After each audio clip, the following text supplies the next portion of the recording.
Have you ever wondered what happens when the love of God becomes so intense, so overwhelming, that the human heart can no longer contain it? We often speak of divine love as a gentle comfort, a soothing balm for our weary souls. And it is that. But the mystics, those great explorers of the spiritual realm, tell us that God's love is also a fire. It is a consuming flame that burns away everything that is not of Him. It is a love so powerful that when it touches the soul, it can feel like a physical wound, a piercing of the very essence of who we are. Today, we are going back to August of 1918, to a quiet evening in San Giovanni Rotondo, to witness a secret and terrifying event in the life of Padre Pio. We are going to explore the moment a mysterious celestial being appeared before him, holding a weapon of fire, and pierced his soul in an event known as the Transverberation. Before we step into the shadows of the confessional to witness this profound mystery, I invite you to join our circle of prayer. We all carry hidden wounds, burdens that we often bear in silence. I invite you to leave your prayer intentions, the names of your loved ones, or simply the burdens of your own heart in the comments below. If you cannot find the words, simply write Amen, and let that be your offering.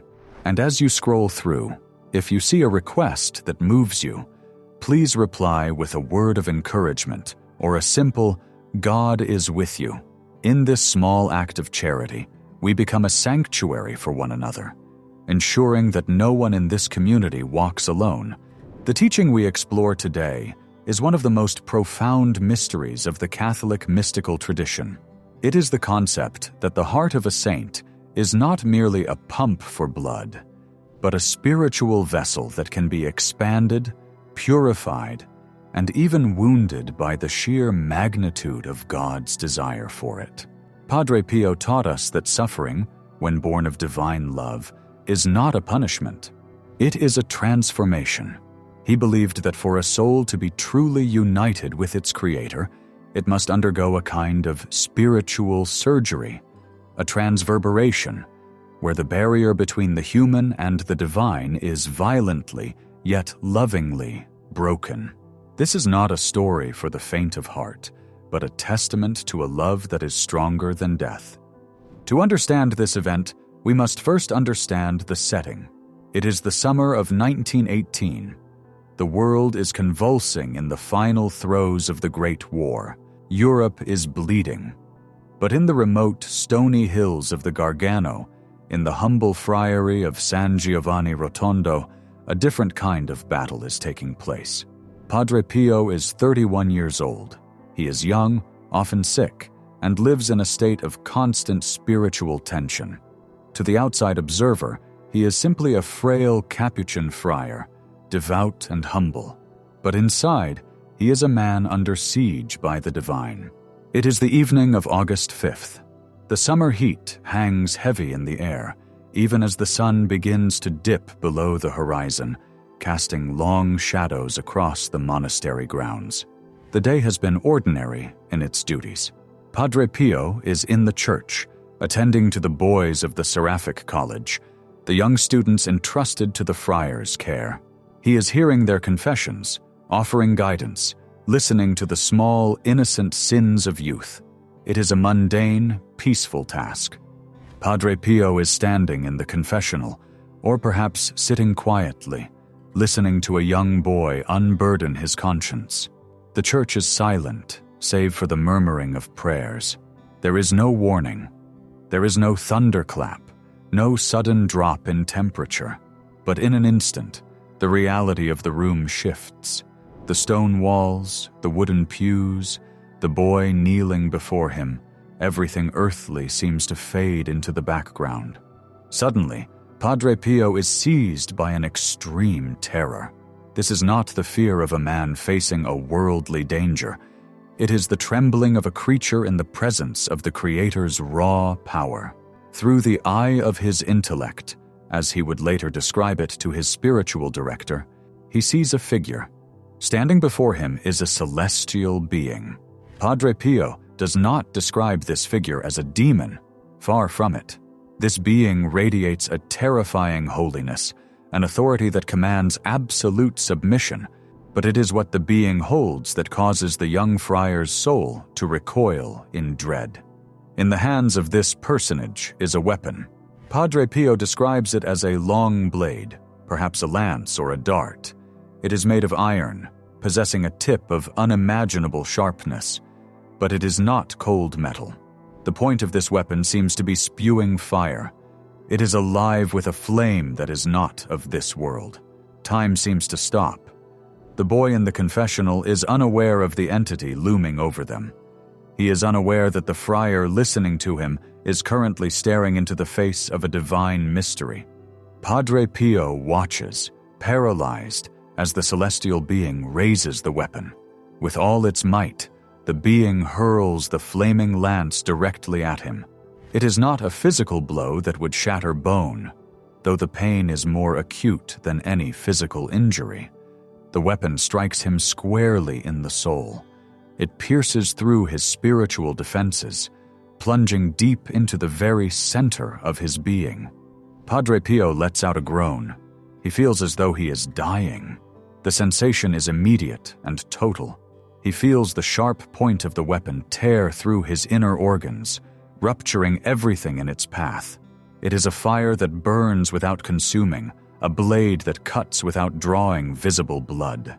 The pain is so excruciating that he can no longer maintain his composure. The young boy, still kneeling, looks up, confused and frightened by the sudden change in the Padre's demeanor. Padre Pio, gasping for breath, clutching his chest where the invisible wound has been inflicted, manages to speak. He tells the boy to leave. He says he is feeling ill, that he cannot continue. Confused, the boy departs, leaving Padre Pio alone in the dim church with his agony. But the departure of the boy does not end the encounter. The weapon has been thrown, the wound has been opened. Padre Pio later wrote that he felt his inmost being had been brutally torn apart. He described the sensation as if his insides were being ripped from his body. This was the transverberation, the wounding of the heart. What followed were 2 days of martyrdom. From the evening of August 5th until the morning of August 7th, the agony did not cease. Imagine, if you can, walking through your daily life, eating, speaking, praying, while feeling as though a flaming sword is lodged in your soul. Padre Pio described his condition in a letter to Padre Benedetto, his spiritual director. He wrote with a shaking hand, struggling to find the human language to describe a supernatural event. He said, "I felt that I was dying, and I would have died if the Lord had not intervened to strengthen my heart, which I felt was bounding in my chest." He described the sensation of his soul being mortally wounded. He used visceral, graphic imagery. He told his director that he felt as if his insides were raining blood. This is not merely a poetic metaphor for sadness. This is a description of a spiritual reality that manifested as physical torture. The wound was always open, always bleeding, always burning. Yet, within this torture there was a paradox. This is the mystery that sets the saints apart from the rest of us. While his body and soul writhed in pain, his spirit was simultaneously plunged into an ocean of sweetness. The being that wounded him was not an enemy. It was the agent of divine love. The fire that burned him was the fire of charity. Padre Pio realized that this celestial being was seeking to claim him entirely. There was no room left for self, no room for earthly attachments. The lance had cleared out everything that was not God. We must pause here to reflect on the nature of this celestial being. Who was it? Padre Pio refers to him as a personage. In the tradition of the Church, specifically looking at the life of Saint Teresa of Avila, who experienced a similar transverberation, the being is often identified as a seraph, one of the highest angels who burn with the love of God. Or perhaps it was Christ himself, appearing in a form of power to claim the heart of his servant. Regardless of the identity, the intent was clear. This was a preparation. The dates are significant. This event occurred in early August 1918. It was the precursor, the spiritual foreshadowing of what would happen just over a month later. Padre Pio would receive the visible stigmata, the wounds of Christ on his hands, feet, and side. The transverberation of August 5th was the internal stigmatization. Before Christ marked Padre Pio's body for the world to see, he first had to mark Padre Pio's soul for himself alone. The fire of August prepared the way for the blood of September. Padre Pio lived with this invisible wound for the rest of his life. He often spoke of a literal pain in his side, a physical spot on his heart that would bleed and cause him suffering, confirmed by doctors who examined him later in life, but could find no natural explanation for the trauma his heart tissue seemed to exhibit. In the days following the attack by the celestial being, Padre Pio was left in a state of frailty. He wrote, "I am reduced to such a state that I feel I must die." He spoke of a fatal wound in the deepest part of his spirit. And yet he continued his ministry. He continued to say Mass. He continued to hear confessions. This is perhaps the most miraculous part of the story. It is not just that he saw a vision. It is that he endured the fire and continued to love. Most of us, when we are in pain, retreat. We become bitter. We close ourselves off to protect our wounds. Padre Pio did the opposite. The wound in his heart became a doorway through which he poured out love upon thousands of people. Because his own heart had been pierced, he could understand the broken hearts of others. When a penitent came to him weeping over the loss of a child or the guilt of a terrible sin, Padre Pio didn't just listen with his ears. He listened with his wounded heart.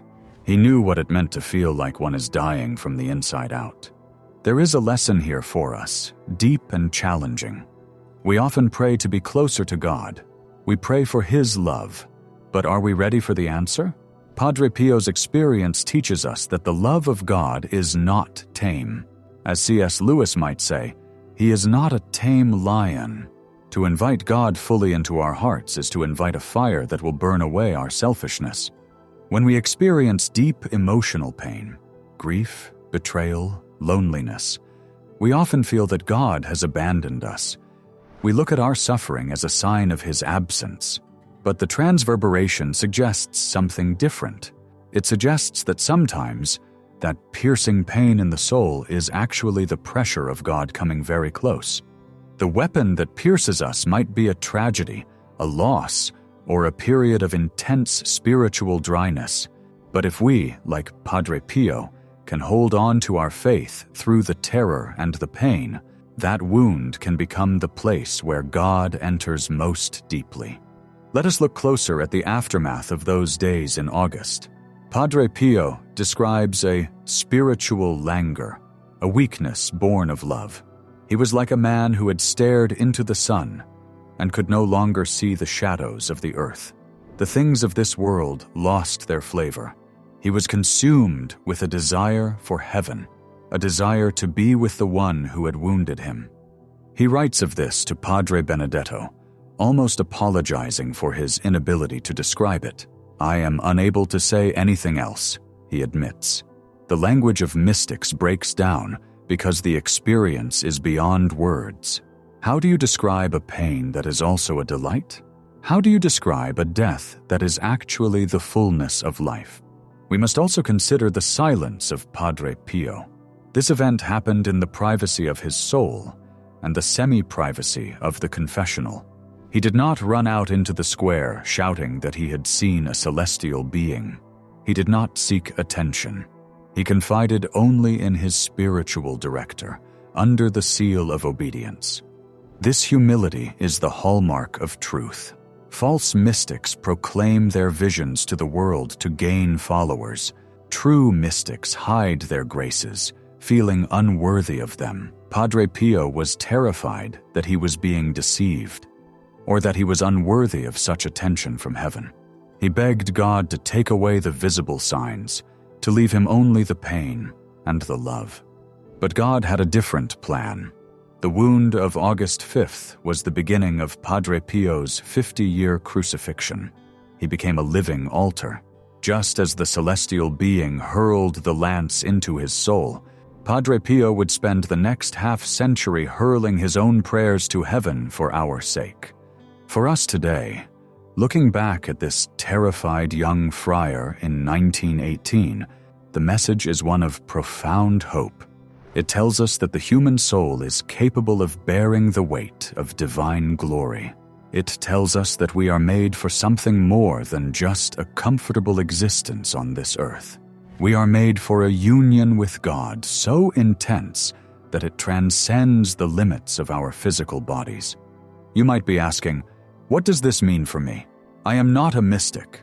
I will not see a celestial being with a flaming lance. And that is true. Most of us are not called to the high mountains of mysticism that Padre Pio climbed. We walk on the plains of ordinary faith. But the geography is the same. The God who pierced Padre Pio's heart is the same God who knocks on the door of yours. When you feel a tug at your heart to pray, even when you are tired, that is a spark of that same fire. When you feel a sudden, piercing compassion for a stranger's suffering, that is the tip of the lance of love. When you feel a deep, unexplained longing for something this world cannot give you, that is the spiritual wound of a soul that knows it belongs to God. Padre Pio's transverberation reminds us that our hearts are designed to be opened. A closed heart is safe, but it is dead. A heart open to God may be wounded. It may feel the pain of the world, but it is alive. It is a heart that can bleed, yes, but it is also a heart that can love with the power of heaven. The agonizing nights of August 5th through 7th, 1918, were hidden from the world. The other friars in the monastery ate their meals, walked the corridors, and slept in their cells, completely unaware that in the room next to them, a man was undergoing a mystical death and resurrection. They saw only a quiet, perhaps slightly pale brother. They did not see the fire. This reminds us to look at those around us with different eyes. We do not know the battles being fought in the souls of our neighbors. We do not know the secret wounds they carry, or the secret graces God is working in them. We see only the exterior. But if we could see with the eye of the intellect, as Padre Pio did, we might see that the person sitting next to us in the pew or standing in line at the store is also being refined by the fire of life. In the end, the celestial being with the lance was not an attacker, but a lover. The violence of the act was the violence of a love that refuses to be separated from the beloved. God wanted all of Padre Pio, every inch of his soul, every drop of his blood, and he took it. And because he took it, Padre Pio became a channel of grace for millions. The wound in his heart became a fountain. The blood that reigned inside him became a source of healing for the sick and the sinful who flocked to San Giovanni Rotondo. So, as we reflect on this mystery, let us not be afraid of the intensity of God. Let us not be afraid of the wounds of life. Let us instead ask for the courage to say, Lord, if you must wound me to heal me, then strike. If you must burn away my pride to make room for your love, then let the fire come. It is a dangerous prayer. It is a brave prayer, but it is the prayer that leads to sanctity. As we conclude this journey into the mystical heart of Padre Pio, I want you to carry this image with you. The young friar, trembling in the twilight, facing a being of fire and accepting the lance. He did not run, he endured, and in enduring, he was transformed. May we, in our own small ways, have the courage to endure the fires of our lives, trusting that behind the pain, there is a celestial being who loves us more than we can comprehend. Thank you for walking this path of mystery with us today. If this story of Padre Pio has touched your spirit, If it has sparked a flame in your own heart, I encourage you to share this video with someone who might need to hear it. Perhaps someone who is suffering and needs to know that their pain is not meaningless. And remember, the conversation continues in the comments below. Let us know your thoughts on this mystery.